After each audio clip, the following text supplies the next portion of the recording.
तो नमस्कार मेरे विद्वान साथियों, स्वागत है आप सभी का जीके फॉर एग्जाम प्रिपरेशन पर। तो आज चर्चा होने वाली है करंट के टॉपिक पर, और जिससे कि करंट के टॉपिक पर चर्चा होगी और आपको पूरे मनोयोग के साथ सुनना है उस टॉपिक को, क्योंकि जो आने वाली आगामी परीक्षाएं हैं उनमें इस टॉपिक से आपका क्वेश्चन बन सकता है। तो टॉपिक आपका क्या है? जो वर्ल्ड हेरिटेज साइट में अभी यूनेस्को के द्वारा रामप्पा मंदिर शामिल किया गया है, तो उसी के बारे में बात करेंगे कि उसकी क्या क्या विशेषताएं और किस तरीके का मंदिर, और ऐतिहासिक बारे में उसके इतिहास के बारे में बात करेंगे कि इतिहास काल में या प्राचीन काल में वो कितना महत्व रखता था। तो उसी के बारे में बात करेंगे।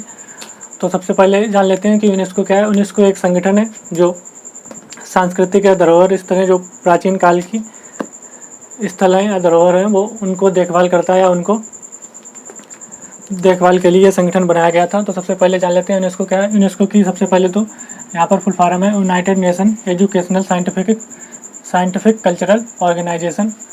तो इसका मुख्यालय आप पेरिस में पड़ता है, और पेरिस जो फ्रांस की कैपिटल है, और इसकी स्थापना 16 नवंबर 1945 को हुई थी। और इसमें भारत देश कब सदस्य बना था? तो भारत देश सदस्य बना था अपना 1946 में सदस्य बना था। ठीक है। तो यहाँ पर बात करते हैं कि रामप्पा टेम्पल या रामप्पा मंदिर के बारे में, जिस पर 25 जुलाई को चर्चा हुई थी इसकी। और यह निर्णय यूनेस्को की विश्व धरोहर समिति के 44वें सत्र में लिया गया है। जो यूनेस्को की विश्व धरोहर समिति की 44वीं समिति थी, उसमें ये निर्णय लिया गया है 44वें सत्र में। तो यहाँ पर बात करते हैं रामप्पा टेम्पल के बारे में। तो रामप्पा मंदिर कहाँ पर स्थित है? और तो यहाँ पर देखिए, तेलंगाना राज्य में वारंगल के पास एक जगह पड़ती है, मुलुगु ज़िले में। ठीक है। तो वहाँ के पालमेट में स्थित है। तेलंगाना राज्य में वारंगल के पास एक मुलुगु ज़िले पड़ता है, तो उसके पालमेट में ये स्थित है। और इसका अदर नेम जो है रुद्रेश्वर मंदिर है, और लेकिन ज़्यादातर प्रचलित है रामप्पा मंदिर के नाम से या रामप्पा नाम से। ये 13वीं शताब्दी का एक अभियंत्रिकीय चमत्कार है, क्योंकि ये 13वीं शताब्दी में बना था। उस टाइम का ये एक अपने आप में बहुत ही ज़्यादा अभियंत्रिकीय या बहुत ही अद्भुत चमत्कार है। ठीक है। तो बात करते हैं इसका नाम रामप्पा क्यों पड़ा? क्योंकि इसका नाम रुद्रेश्वर मंदिर है, तो इसका नाम इसके वास्तुकार जो थे रामप्पा, उनके नाम पर पड़ा। क्योंकि उनके नाम पर इसलिए पड़ा क्योंकि उन्होंने शिल्पकारी अपनी इतनी अच्छी या इतनी बढ़िया की थी कि जो मंदिर का निर्माण जिसने करवाया था उसने खुश होकर इन्हीं का नाम मंदिर को दे दिया। इन्हीं के नाम से मंदिर को जाना जाने लगा। तो इसका निर्माण आप देखिए 1213 ईस्वी में काकतीय साम्राज्य के शासनकाल में काकतीय राजा जो हुआ करते थे गणपति देव, उन्हीं का एक सेनापति था रेचारला, उसी ने करवाया था। रेचारला रुद्र, उसी ने इसका निर्माण करवाया था। और काकतीय ही वंश की राजधानी हुआ करती थी उस टाइम पर, वारंगल। तो इसमें स्थापित देवता कौन है? इसमें स्थापित देवता है रामलिंगेश्वर स्वामी। स्थापित देवता है इसमें रामलिंगेश्वर स्वामी, और जिसका इस मंदिर का निर्माण 40 वर्षों में पूर्ण हुआ था। ये 40 वर्षों में बनकर तैयार हुआ था ये मंदिर। और ये जो मंदिर है 6 फुट ऊंचे तारे जैसे मंच पर रखा हुआ है। ये 6 फुट ऊंचे तारे जैसे पर मंच पर रखा हुआ है। तो उस टाइम पर जो यूरोपीय व्यापारी और यात्री आते थे, वो इस मंदिर को देखकर मंत्रमुग्ध हो जाते थे, क्योंकि ये उस टाइम की एक अद्भुत शिल्पकारी थी, जो इतना अच्छा मंदिर बना हुआ था। और एक ऐसे यात्री ने इसके बारे में कहा था कि दक्कन में मध्ययुगीन मंदिरों की आकाश गंगा में ये एक चमकीला तारा है, जो उस टाइम के एक यात्री ने उल्लेख किया था। और इसकी दीवारें जो बनी हुई हैं, इसकी दीवारों पर महाभारत और रामायण के दृश्य उकरे हुए हैं इसकी दीवारों पर जो बने हुए हैं। और इसमें हजारों खंभे बने हुए हैं। कहा जाता है कि ये हजारों खंभों का मंदिर है। और इसमें एक भगवान शिव को समर्पित ये मंदिर है।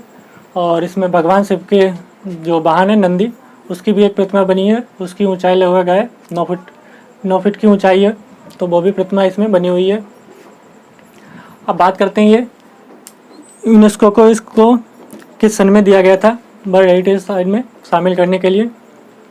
तो इस मंदिर को सरकार द्वारा वर्ष 2019 के लिए यूनेस्को की विश्व धरोहर स्थल के रूप में नामांकन के लिए प्रस्तावित किया गया था। एक ही नाम था ये जो प्रस्तावित किया गया था, और अभी ये वर्ल्ड हेरिटेज साइट में सम्मिलित हो चुका है यूनेस्को के द्वारा। और यूनेस्को ने इसकी चर्चा 25 जुलाई 2021 को चर्चा हुई थी, जिसमें ये शामिल कर लिया गया। तो अपने इंडिया में इससे पहले 38 वर्ल्ड हेरिटेज साइट या विश्व विरासत स्थल थे, तो अब मिलाकर टोटल 39 हो चुके हैं। और यह निर्णय यूनेस्को की विश्व धरोहर समिति की 44वें सत्र में लिया गया है। और इसमें यह कहा जाता है कि ये मंदिर में जो पत्थर लगा हुआ है वो पानी में भी तैर सकता है। इस मंदिर में जो पत्थर लगा हुआ है वो पानी में भी तैर सकता है, क्योंकि पुरातात्विक वैज्ञानिकों ने जब इसकी जांच की तो उनको पता चला कि इसके बाद जो मंदिर बने हुए थे वो खंडहर हो चुके हैं और ध्वस्त हो चुके हैं, वो टूटकर गिर चुके हैं, लेकिन ये मंदिर अभी तक भी वैसा ही है, बिल्कुल सही सलामत। तो उन्होंने जब इसकी जांच की तो पता चला, पहले तो पता नहीं लगा पाया, उसके बाद में जब उन्होंने इसका थोड़ा पत्थर काट कर देखा जांच करने के लिए, तब उन्होंने देखा ये पत्थर में तो वजनी नहीं, बिल्कुल हल्का पत्थर है। उसके बाद में उन्होंने ये पत्थर पानी में डाला तो ये पत्थर तैरने लगा। तब उन्होंने कहा ये तो पत्थर बहुत ही हल्का है, इसलिए ये मंदिर आज तक भी अभी तक सुरक्षित है। लेकिन ये पता नहीं लगा पाया है अभी तक किसी ने कि ये पत्थर आया कहाँ से था और ये किस तरीके से पत्थर तैयार किया गया था। इसके बारे में अभी तक कोई जानकारी नहीं मिली। हाँ, इतना पता है कि ये पत्थर पानी में भी तैर सकता है। उस पत्थर से ये मंदिर तैयार हुआ है, इसीलिए ये आज तक इतने सालों के बाद भी ये अपनी जगह पर वैसा ही एकदम है जैसा बनवाया गया था। और इसकी दीवारों पर महाभारत और रामायण के कुछ दृश्य उकेरे हुए हैं। तो यही थी इसकी रामप्पा टेम्पल की कुछ विशेष तथ्य थे, जिसकी वजह से इसको वर्ल्ड हेरिटेज साइट में शामिल किया गया है। तो ये तेलंगाना राज्य के वारंगल के पास जो मुलुगु जिला है, मुलुगु जिले के पालमेट में स्थित है। तो चलिए देखिएगा यहाँ पर कौन कौन से आपके क्वेश्चन तैयार होते हैं वो देख लेते हैं। ज़रा यहाँ पर इसको रफ कर देते हैं ऊपर से थोड़ा।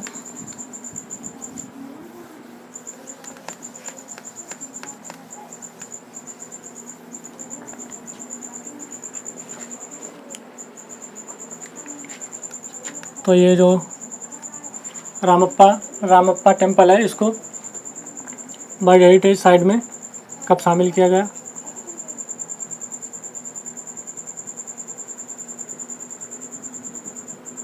इसको कब शामिल किया गया? तो क्वेश्चन हो जाएगा आपका 2021 में शामिल किया गया। और एक क्वेश्चन ये बन सकता है कि भारत का सबसे 39वां वर्ल्ड हेरिटेज साइट कौन सा था? 39वां वर्ल्ड हेरिटेज साइट कौन सा होगा? तो आपको वहाँ पर या तो रामप्पा टेम्पल लिखा मिलेगा या तो रुद्रेश्वर मंदिर लिखा मिलेगा। तो यहाँ पर आप डाल लीजिए रामप्पा टेम्पल या रामप्पा मंदिर। और ये जो था यूनेस्को की विश्व धरोहर समिति होती है, उसके 44वें सत्र में शामिल किया गया था। यूनेस्को की विश्व धरोहर समिति की 44वें सत्र में शामिल किया गया। यूनेस्को की जो विश्व धरोहर समिति है उसके 44वें सत्र में शामिल किया गया। तो क्वेश्चन बन सकता है यूनेस्को की कौन से नंबर की समिति में इसको शामिल किया गया? तो जो यूनेस्को की विश्व धरोहर 44वें सत्र की समिति थी उसमें शामिल किया गया इसको। और आपके क्वेश्चन और ये भी पूछा जा सकता है, क्योंकि अब इसके वास्तुकार कौन है? रामप्पा। और यहाँ पर देख लीजिए इसके वास्तुकार रामप्पा हैं, यहाँ पर हम रफ कर दे रहे हैं।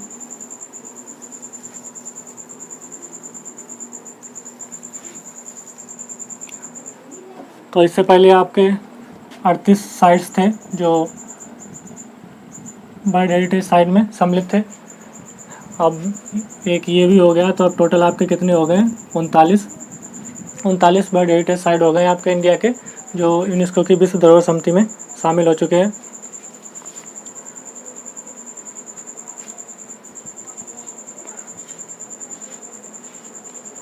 तो ये जो 2-3 क्वेश्चन बन रहे थे ताज़ा अभी, वर्ल्ड हेरिटेज साइट रामप्पा मंदिर कब शामिल हुआ? 2021 में। 39वां है जो, इससे पहले 38 और भी शामिल हो चुके हैं। और उसके बाद में ये 44वें सत्र में शामिल किया गया है। और इसकी चर्चा जो हुई थी वो 25 जुलाई को हुई थी संगठन में। 25 जुलाई 2021 को इसकी चर्चा हुई थी संगठन में, और तभी इसको शामिल कर लिया गया था वर्ल्ड हेरिटेज साइट में यूनेस्को के द्वारा। तो चलिए आज के लिए धन्यवाद आप सभी का।